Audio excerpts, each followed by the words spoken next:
Para sana sa'yo ni Vanessa Cruz Zapanta. Para sa'yo. Hindi madaling magsulat. Hindi madaling magsalita. Hindi madaling umamin. Pwedeng dahil sa pangamba, dahil baka hindi kayo pareho ng nararamdaman. Baka mapahiya. Mahirap maglabas ng kahinaan, lalo sa espetong emosyonal. Mas pipiliin ang tumakbo, ang magtago. Pero, paano pag pareho na kayo ng nararamdaman?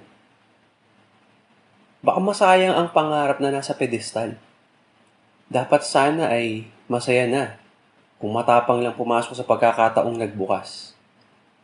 At minsan, sandali lang yun magbubukas. Magsasara din.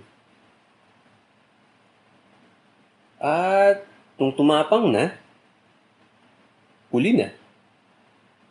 May nag-alaga na, may nagmahal na, at may minahal na. Hindi na posible. Nahuli ka. Nakaalis na. Pagmamay-ari na ng iba.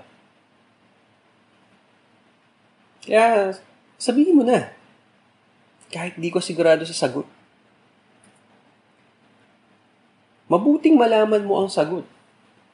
Malay mo. Meron din pala siyang mga tula at liham na sinulat para sa'yo. Pero, huwag umasa. Kasi pwedeng panlalamig ang iganti sa'yo. Pero kung ako, sasabihin ko, handa akong masaktan o sumaya. Pero hindi ako handang habang buhay na mag-iisip sa kung ano ang maaaring naging. Yun ang hindi ko kaya. Nagmamahal hanggang sa dulo, ako.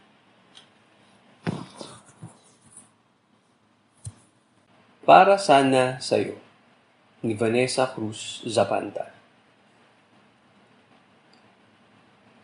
Para sa'yo.